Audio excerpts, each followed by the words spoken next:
Amados, Deus colocou algo no meu coração hoje e, assim, eu saí constrangida daquele quarto depois de orar e de receber uma palavra, porque tratou muito comigo também.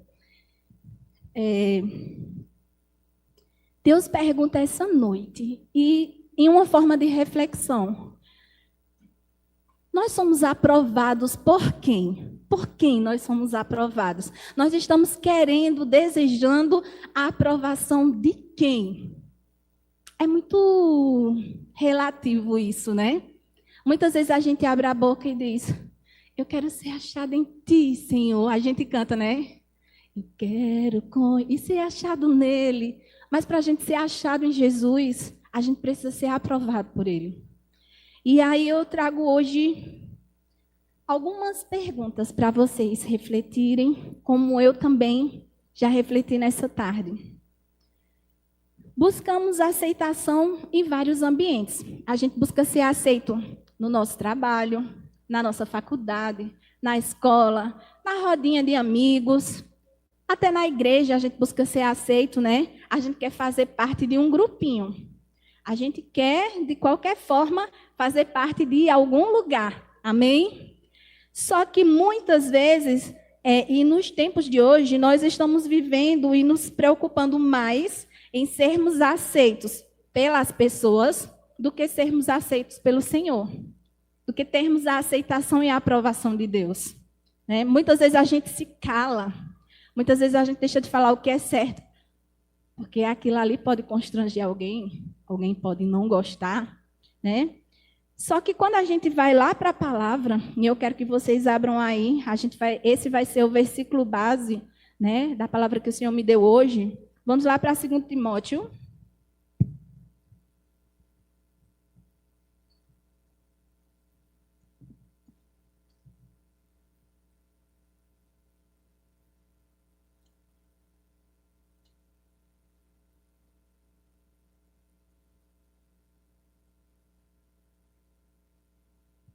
Segundo Timóteo 2, a gente vai ler só o 15, amém? Diz assim: todos acharam? Eu quero que todos leiam com os olhinhos de vocês, para que não só escutem, mas também vejam o que a palavra do Senhor, ela nos mostra. Na minha versão diz assim: procura apresentar-te a Deus aprovado, como obreiro que não tem de que se envergonhar e que maneja bem a palavra. Amados, procura apresentar-te aprovado. Então, aqui nessa carta está dizendo que o quê? É importante que nós sejamos aprovados por Deus, né? É importante que as nossas atitudes, a forma que a gente vive, que a gente age, que a gente pensa, tenham a aprovação de Deus. Se não fosse importante, isso não estaria na palavra, né? O apóstolo não teria escrito sobre isso.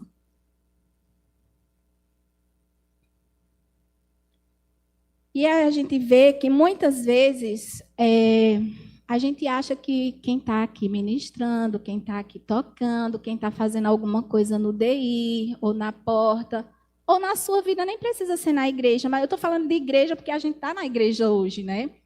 Mas muitas vezes Deus, ele usa alguém, uma pessoa, né? Mas aquela pessoa muitas vezes ela não está sendo aprovada por Deus. Deus usou até a jumenta para mandar um recado, né? Então, assim, muitas vezes a pessoa está ali fazendo algo porque a igreja precisa, né? Porque o DI precisa, porque a comunicação precisa. Algo precisa ser feito e aquela pessoa tem aquela habilidade, só que diante de Deus, no secreto, entre ela e Deus, ela não está sendo aprovada. Às vezes eu estou aqui na frente me ministrar para vocês e eu não estou aprovada por Deus, mas Deus está me usando. Por quê? Porque pessoas precisam, eu sou apenas um instrumento nas mãos do Senhor. E como instrumento, Deus está precisando de mim para este momento. Mas vai lá saber se eu estou aprovada por Deus ou não. Eu creio que eu estou aprovada por Deus. Mas o que eu estou dizendo é que nem sempre a pessoa está sendo usada, é do manto, é do fogo, da profecia, né? te entrega uma palavra porque vem de Deus, mas não é por conta daquela pessoa, é por conta de quem estava precisando da palavra. Amém? Quando a gente lê lá em Mateus 7, e eu quero que vocês abram também, porque hoje eu quero que vocês vejam, através da palavra, o que o Senhor fala acerca de aprovação. E quando eu falo que nem todos estão sendo aprovados, é porque a própria palavra diz, o próprio Jesus falou lá em Mateus 7, a gente vai ler a partir do 22, onde diz assim: muitos me dirão naquele dia, Senhor, Senhor, não profetizamos nós em teu nome? E em teu nome não expulsamos demônios? E em teu nome não fizemos muitas maravilhas? E então lhes direi abertamente: nunca vos conheci. Aparta-vos de mim, vós que praticais a iniquidade. Então o próprio Deus está dizendo aqui, Jesus está falando. Pode ser que você profetize, expulse demônios, opere maravilhas, mas se em Deus você não tiver aprovado naquele grande dia, que a gente vai ficar olho a olho com o Senhor, e Ele disser, aparta-te de mim, não vos conheço, eu quero me achar encontrada e conhecida no Senhor. Espero que a igreja do Senhor seja encontrada dessa forma, amém? Que não haja entre nós pessoas que cheguem lá e o Senhor diga, não te conheço. Que triste, não é? Imagine você passar a vida toda servindo ao Senhor e quando chega lá, não te conheço. Não conheço, aparta-te de mim. É triste, amados, mas a gente tem que ter esse zelo e esse cuidado em sempre estar meditando, sempre estar refletindo se realmente o que fazemos, as nossas atitudes são atitudes que estão sendo aprovadas por Deus. Amém? Aos nossos olhos, muitas vezes, parecem grandes homens, grandes mulheres de Deus, mas para o próprio Deus, aquela conduta não lhe é agradável, né? A gente olha, a gente não pode saber o que está no coração do homem. Eu não posso chegar aqui, Douglas toca, vou te usar como exemplo, tá, Douglas? Douglas, ele toca, ele é uma bênção, ele ministra, ele dirige o culto, ele serve em vários departamentos, mas eu não sei o oculto dele, os bastidores da vida dele, só o Senhor quem sabe. Então, muitas vezes, aqui, é muito fácil ser crente dentro da igreja. Dentro da igreja é muito fácil ser crente, sabe? Mas só Deus quem sabe quem é e quem não é de verdade. Eu vou dar um exemplo bem interessante acerca dessas coisas. É quando a gente lê lá em 1 Coríntios. A igreja de Coríntios, ela era uma igreja, quando a gente lê o livro, a gente vai ver que era uma igreja onde operavam os dons, né? Era uma igreja cheia de poder. Mas o apóstolo, ele fala uma coisa interessante para a igreja. Uma coisa que é muito forte, olha só. Em 1 Coríntios 3:1, ele vai dizer assim, ele tinha falado, nos versículos antes, ele falava, né, sobre as manifestações dentro da igreja, o poder do Espírito Santo operando lá na igreja, mas ele fala algo. Ele diz assim, irmãos, não lhes pude falar como espirituais, mas como a carnais, como a crianças em Cristo. Era uma igreja cheia do poder, mas ainda não haviam amadurecido. Era uma igreja cheia do poder, mas também andavam na carne. Era uma igreja cheia de poder, mas Jesus os viam como criança. Tanto que ele vai, se vocês lerem o restante, ele vai dizer, tive ainda que te dar o leitinho, não pude te dar alimento sólido, porque ainda não tem estrutura para o alimento sólido.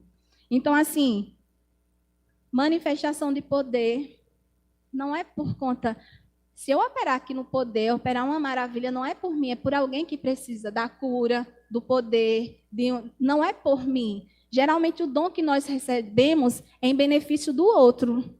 Entendeu? Então, independente da minha vida estar certa ou estar errada, o dom não vai sair.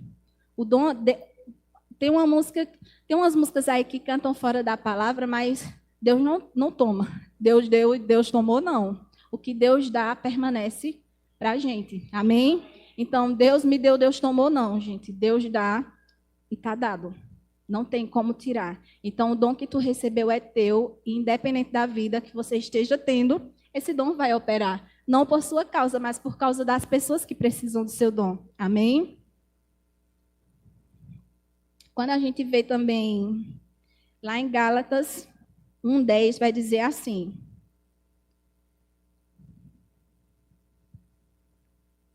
porque persuado eu a homens ou a Deus, ou procura agradar a homens.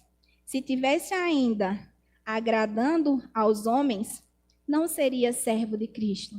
Amigos, quando a gente, pode perceber, quando a gente está na mesma via, na mesma mão do mundo, pode crer que a gente está desagradando a Deus.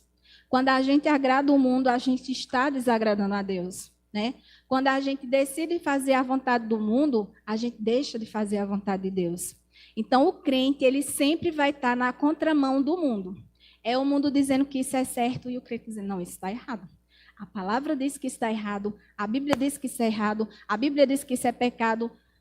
As pessoas mudaram, o mundo mudou, os tempos mudaram, está tudo foi muito banalizado, mas a palavra de Deus ela é eterna, ela não mudou. O que é errado, o que é pecado, e não mudou. E nós, como cristãos, nós temos que combater isso. O que está errado, está errado. A gente não vai se adequar. Tanto que a palavra diz lá em Romanos, não vos amoldeis. Vocês sabem o que é molde? Quando a gente vê o molde, o Hugo aqui é costureira.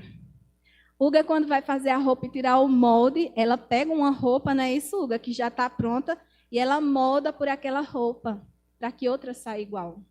E a Bíblia diz que não é para a gente se amoldar. É igual a quem trabalha com... Quem faz vaso de barro, quem trabalha com molde, ele pega ali um modelo e molda para que saia igual. E o que a Bíblia combate é isso, não vos amoldeis aos costumes desse mundo, não vos amoldeis às modernidades desse mundo, não vos amoldeis ao que para esse mundo é legal, está na moda. Não, gente, a gente não é desses. A palavra, ela não mudou. E se nós somos cristãos, nós também não mudamos. Amém? A nossa mente tem que ser igual à mente de Cristo. Amém?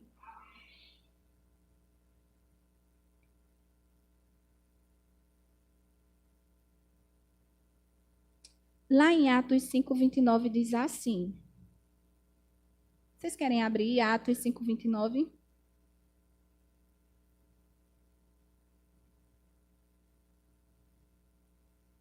Quando a gente vê essa questão de como o mundo está mudado, ele está moderno, ele está totalmente na contramão do que a palavra de Deus fala, a gente se pergunta, e nós, neste mundo, nós nos encaixamos como? Nós nos enquadramos em quê? Que compartilham a modernidade desse mundo, as mudanças que esse mundo fez, que hoje você lê a Bíblia e parece que a Bíblia está toda errada, mas quem está errado é o povo que mudou o que era certo e errado. E quando a gente vê assim, ó, lá em Atos 5, diz assim, porém respondendo Pedro aos apóstolos disseram, mais importa obedecer a Deus do que aos homens. Amados, importa mais agradar a Deus do que aos homens. Se os homens dizem, está certo, mas a palavra diz que está errado, a gente vai combater essa mentira do diabo. A gente vai combater. Quantas vezes a gente se cala? Quantas vezes a gente se cala? Esses dias eu trabalhando, eu fiquei com uma vergonha de mim mesma. Eu tenho um aluno que ele é homossexual. E a gente sabe o que a Bíblia fala sobre homossexualismo, né? E ele chegou para mim e disse assim, professora, era até foi no mês passado, né? Professora, eu já tentei me matar, estava naquele mês do suicídio, né? Eu já tentei me matar porque a minha família não aceita essa questão do homossexualismo e tal. E o que é que a senhora acha disso? Eu disse, eu não tenho que achar nada, quem tem que achar é você. Ou seja, eu me calei, ele queria saber uma opinião sobre o homossexualismo, se a família dele estava errada ou estava certa, e eu simplesmente me calei porque eu não queria desagradar o aluno. E aí, ontem, vindo no carro, uma professora que trabalha comigo, este mesmo aluno pediu a opinião a opinião dela acerca disso. E ela nem é crente, gente, eu fiquei envergonhada. Ela disse, olha, meu filho, ele foi dizer, né, eu estou apaixonado por um rapaz e tal, e o que é que a senhora acha? Porque as pessoas dizem que isso é uma coisa do diabo. Ele disse, ó, não é uma coisa para as pessoas te rejeitarem. A gente sabe, Deus ama o pecador, o que ele rejeita é o pecado. Claro, a gente não vai rejeitar as pessoas porque elas pecam. Porque o pecado do homossexualismo é o mesmo do adultério, é o mesmo do roubo, é o mesmo. Os pecados não tem pecadinho e pecadão. Eu estou dando um exemplo aqui, não é assim, é o que aconteceu comigo, amém? E aí ela disse, e aí eu fui e disse, olha, a palavra diz isso. E você pode, se você diz que você é de uma igreja de crente, converse com seu pastor, mas para Deus isso é abominação. E quando ela me falou, aí eu, Jesus, e quando o menino me perguntou, eu disse, eu não tenho que achar nada, você é quem tem que achar, né? Então, assim, a gente se cala para não desagradar o outro. Eu era uma oportunidade de eu ter conversado com ele, ter dito o que a palavra diz, e aí a escolha é de cada um, né? A escolha é de cada um, se vai roubar, se vai matar, se vai adulterar, se vai... É a escolha de cada um. A gente não está aqui para julgar ninguém. Mas se alguém vem nos perguntando uma opinião, a nossa resposta, né, como conselho, é a palavra. A resposta estava na palavra. E eu me calei diante disso. Aí quando, hoje orando, como eu fui confrontada? Desde ontem eu já tinha sido, quando ela me falou, eu falei isso. Gente, eu fiquei calada. Eu não disse nada porque eu não queria desagradar o aluno. E muitas vezes a gente fica assim, não é só em relação a isso, é em relação a tantas coisas. Às vezes, dentro da política, você quer se calar para não dar a sua opinião. São tantos e tantos exemplos que a gente muitas vezes se cala para não perder o amigo, para não bater de frente com o amigo. Mas tem tantas situações que a gente pode usar a palavra para resolver aquilo e a gente não usa. Por quê? Porque não quer desagradar. Prefere agradar aos homens do que agradar a Deus.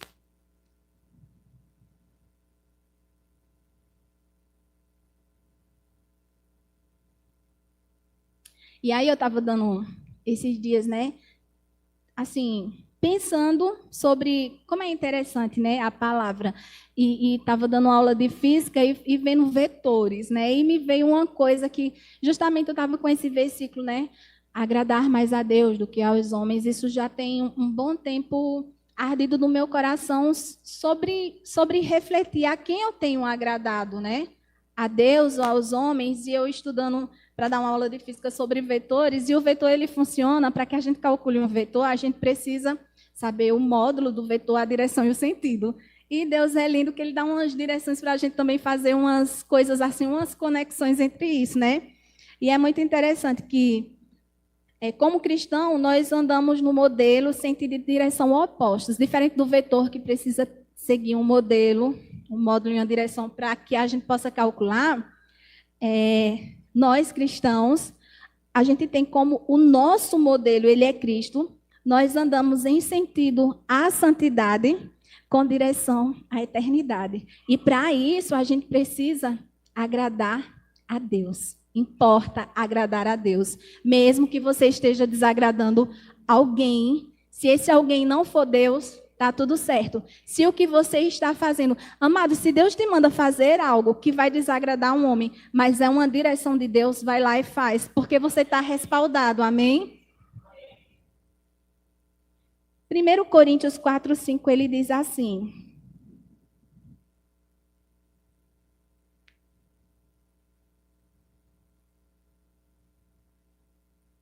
Portanto, nada julgueis antes do tempo, antes que o Senhor venha, o qual também trará à luz as coisas ocultas. Muitas vezes, a gente está fazendo coisas e que só Deus está vendo. E essas coisas estão desagradando Ele, porque a gente está preferindo agradar homens. E o versículo, ele continua, e manifestará os desígnios do coração. Em algum momento, Deus vai revelar o que está no nosso coração. E então, cada um receberá de Deus o louvor. Se o teu coração for bom, vai ter galardão para aquilo que você está fazendo, que o Senhor está mandando você fazer. Mas se teu coração for mal, se a motivação for errada, se a motivação daquilo que você está fazendo for agradar a homens e não a Deus, não há galardão, até porque você já ganhou o galardão. Você já ganhou o aplauso do homem, você já ganhou o presentinho, você já ganhou muito obrigado, você já ganhou aquilo que você tinha que ganhar aqui na terra. E aí, eu prefiro ajuntar tesouros nos céus, eu prefiro ajuntar tesouros na eternidade. Eu digo, Senhor, que a minha coroa ela seja bem linda com muitas pedrinhas. Imagina, Evelyn, nossa coroa tão linda, cheia de tantas pedrinhas preciosas. E aí, gente, eu trouxe aqui algumas coisas. Eu trouxe um exemplo só da aprovação, que eu acho uma aprovação assim linda. A gente sabe que vários homens foram aprovados na Bíblia, mas eu trouxe um assim que eu achei que é Daniel. Vamos abrir lá em Daniel 6.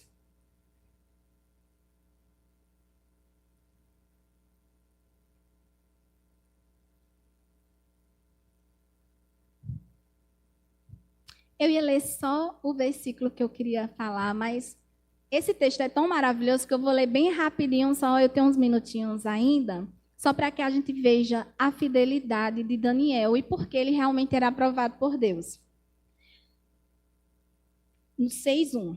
E percebeu bem a Dario constituir sobre o reino o centro de 20 presidentes que estivessem sobre todo o reino, e sobre ele 3 príncipes, dos quais Daniel era um, aos quais esses presidentes dessem conta para que o rei não sofresse dano. Então, o mesmo Daniel se distinguiu desses príncipes e presidentes, porque nele havia um espírito excelente. Ó, começa daí já a diferença de Daniel. Em Daniel havia um espírito excelente.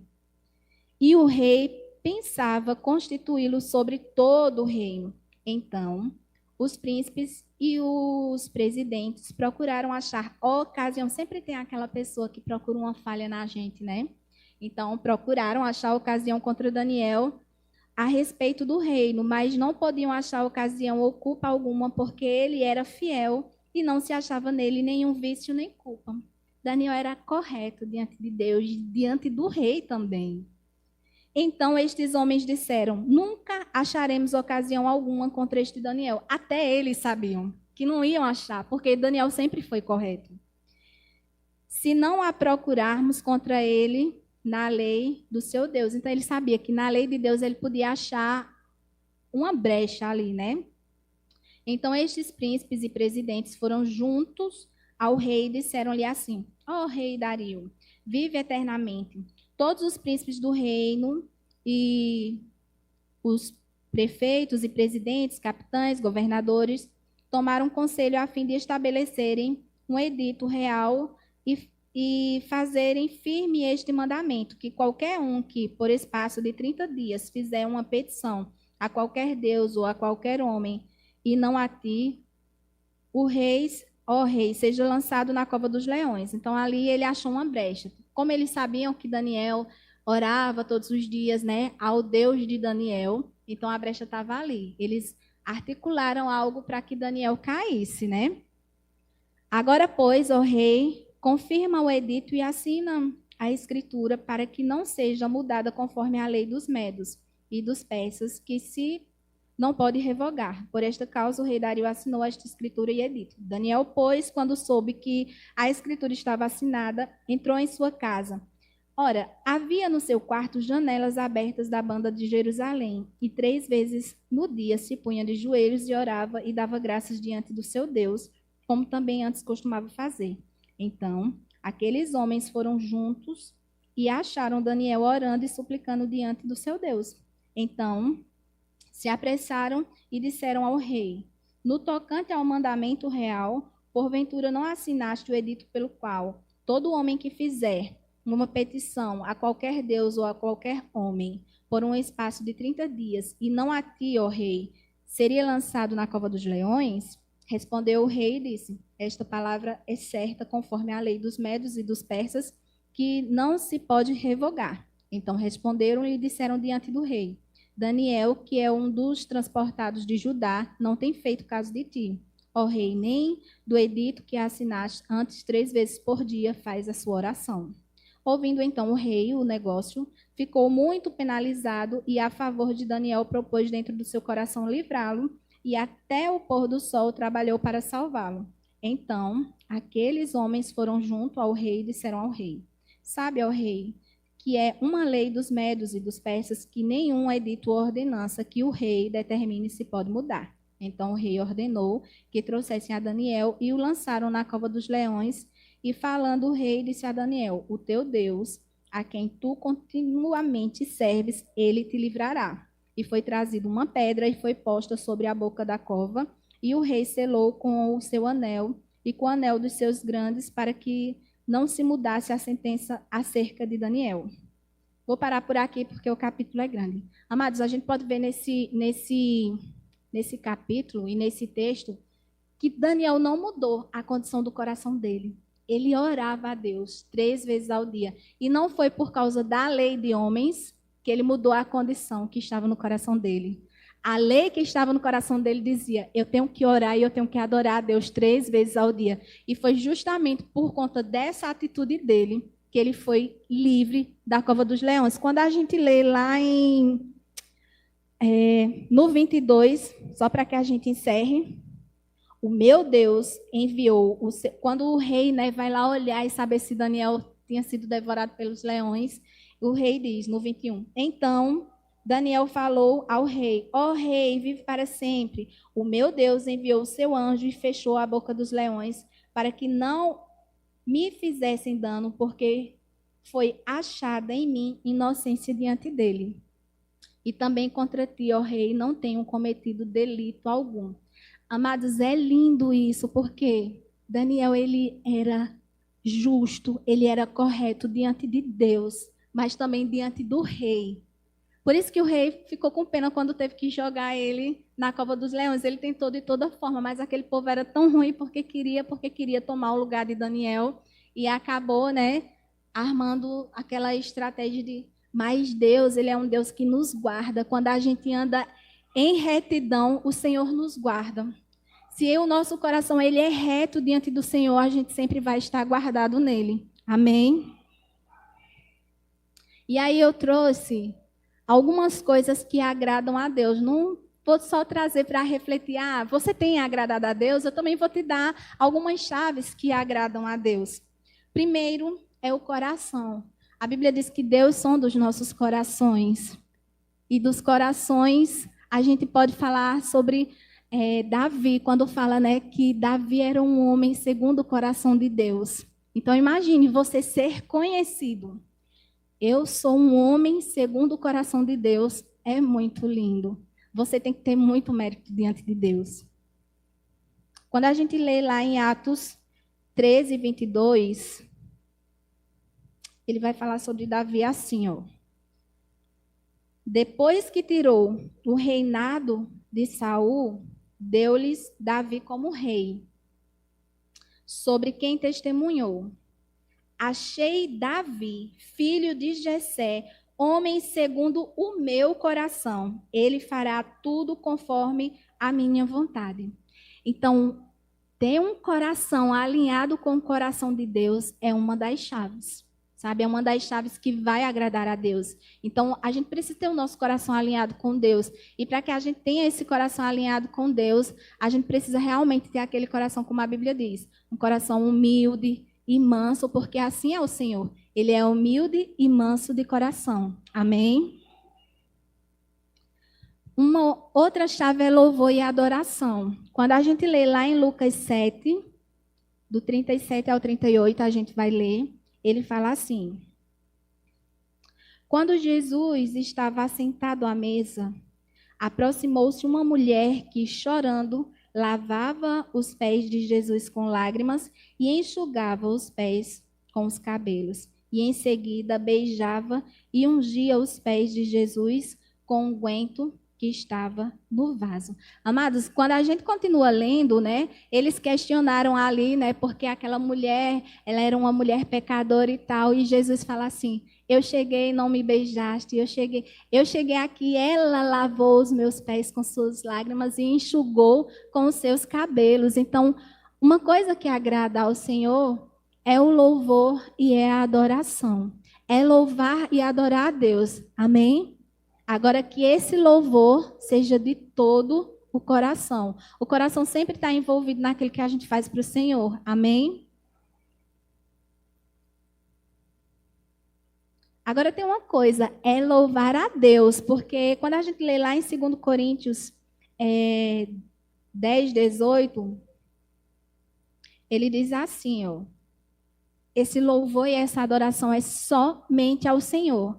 Porque tem gente que, ao invés de louvar a Deus, louva a si próprio. Se louva. Eu nem sei como é que consegue alguém se louvar, mas tem gente que consegue fazer isso.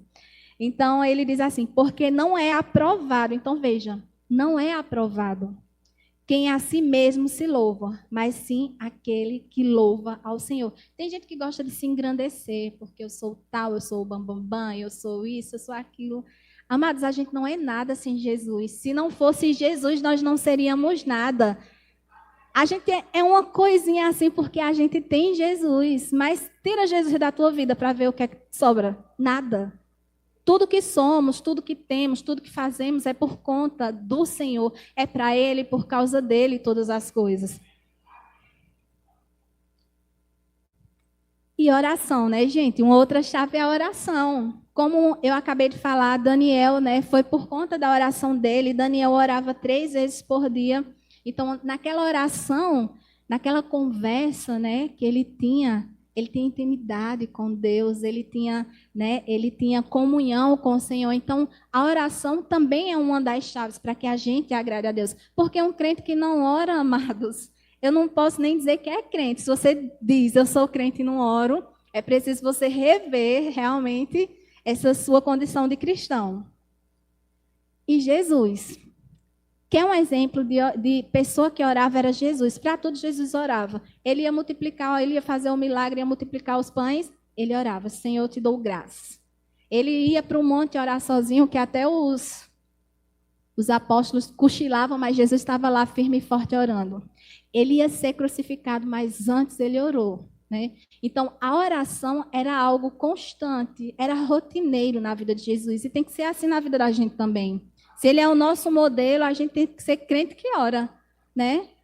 A todo instante, toda hora, né? Às vezes não dá tempo de eita, mas tem um livro que eu estava lendo que ele dizia assim, aqueles ministros mesmo do fogo, né? E quanto tempo você ora por dia? Não, eu não tenho um tempo. Agora eu não fico ele diz assim um tempo, tipo, eu não fico 10 minutos sem orar, tipo, tem um tempinho. Às vezes a gente está pensando em algo, em vez de estar pensando em algo, vai orar. E assim, ele tipo, a gente está na casa da gente, com o pai, a mãe da gente, as pessoas, a gente não vai, mãe é isso, pai é aquilo. Não é conversa, oração é conversa, não é tipo um ritual. Claro que tem aquele momento nosso do secreto, que a gente vai para o nosso quarto, se ajoelha, e tem um momento, né, demais. Mas, gente, a oração, às vezes a gente está passando a semana todinha trabalhando, nem dá tempo de ir para um secreto ali, o secreto é só à noite, antes de dormir. Mas, Senhor, eu te dou graças por isso. Isso, Senhor, eu estou pensando em fazer isso. Como Deus é uma pessoa, o Espírito Santo é uma pessoa, Ele está com a gente todo momento. Você olha para aqui, o Espírito Santo está aqui. Eita, Senhor, eu vou ministrar sobre o quê? Senhor, essa viagem eu faço ou não faço? Conversa com Ele, Ele vai te dar as instruções sobre aquilo que você precisa. É a todo instante. E olha que maravilha, a gente é da nova aliança. Antigamente, só quem tinha esse privilégio, porque somos privilegiados. Hoje o Espírito Santo está conosco 24 horas por dia. Quando a gente dorme, Deus está olhando por a gente. No Rema, a gente teve uma grande revelação. Deus não dorme. A gente nunca tinha pensado nisso, né? Enquanto a gente dorme, Deus está ali, velando pelo nosso sono. Então, assim, o Espírito Santo está conosco em todos os momentos. Então, ora sempre que você puder orar. Amém? E uma outra coisa é a meditação na palavra. Quando a gente lê lá em Josué 1:8, ele diz assim: não se aparte da tua boca o livro desta lei, antes medita nele de dia e de noite, para que tenhas cuidado de fazer conforme tudo quanto nele está escrito, porque então farás prosperar o teu caminho e serás bem-sucedido. Gente, essa palavra aqui, ela é poderosa, não é um livrinho qualquer, não. Isso aqui é a coisa mais preciosa que a gente tem.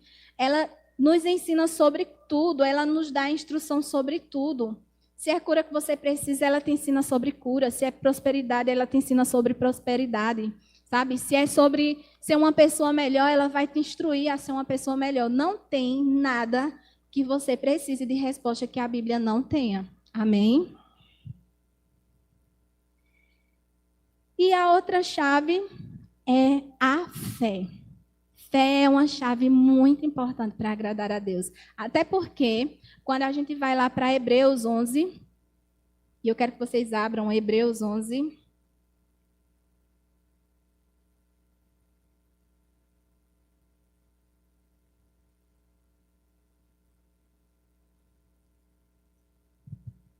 Eu amo Hebreus 11, porque quando a gente lê o 1, é o versículo de vida, mas quando a gente lê o 6, ele nos dá uma instrução.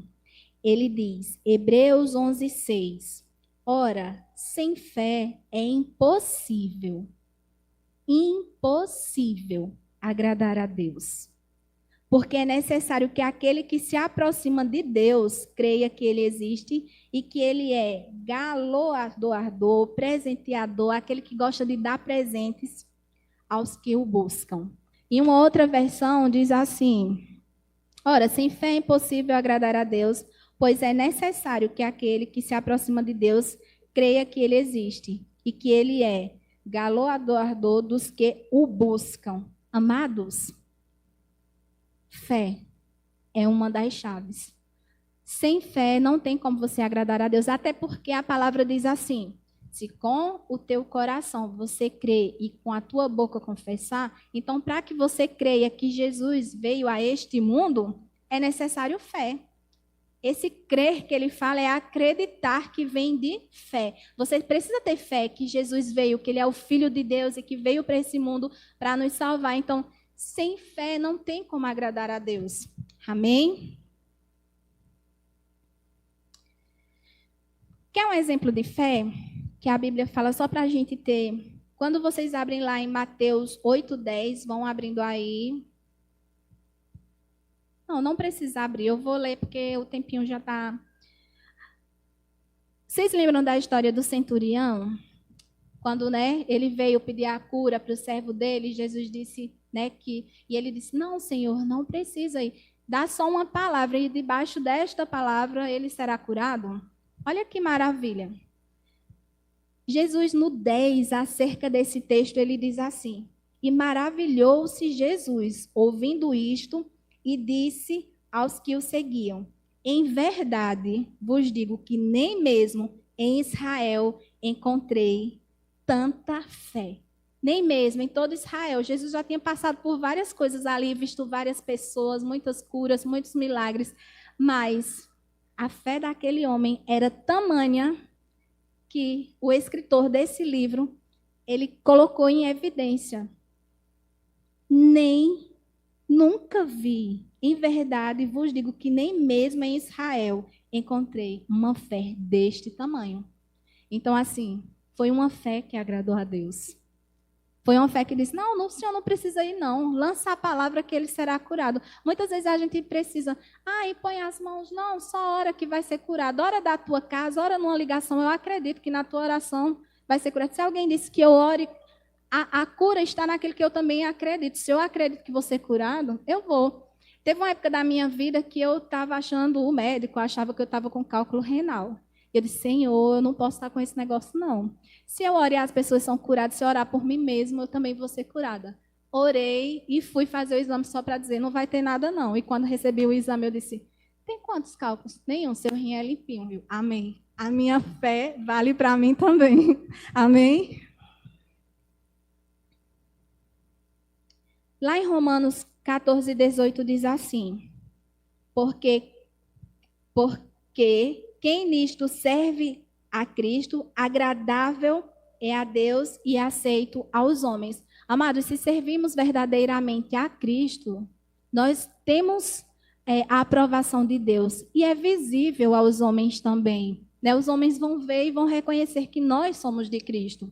Amém?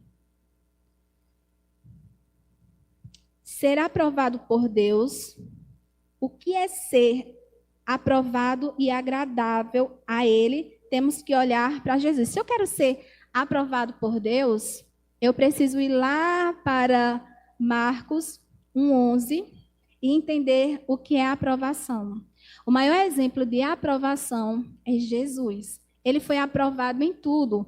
Lá em Marcos 11:1 diz assim: Jesus ouviu do Pai: Tu és o meu filho amado, e em ti me agrado. Em ti eu tenho a minha aprovação sobre ti. Jesus, imagine a gente ouvir. Eu olho para você e digo: Tu és o meu filho amado, em quem eu tenho um prazer, eu tenho uma alegria, eu aprovo o teu comportamento e tudo que você faz. A gente tem que ser assim como Jesus. E ser aprovado por Deus é andar nos passos de Jesus. Quando a gente abre lá 1 João 2,6, ele diz assim: Aquele que diz que está nele, também deve andar como ele andou. Como? Com o coração reto, com o coração alinhado com o Senhor, com passos de fé, em oração, louvando e adorando ao Senhor com todas essas chaves que eu coloquei para vocês hoje. Se eu quero ser aprovado, o meu coração deve estar alinhado com o coração do Pai. Se eu quero ser aprovado por Deus, eu prefiro agradar a Deus que ao mundo, mesmo que o mundo me rejeite. É melhor ser rejeitado por Deus e ser aprovado pelo Pai do que o mundo te aprovar e quando chegar o grande dia você ser rejeitado por Deus. Amém? Essa é a mensagem.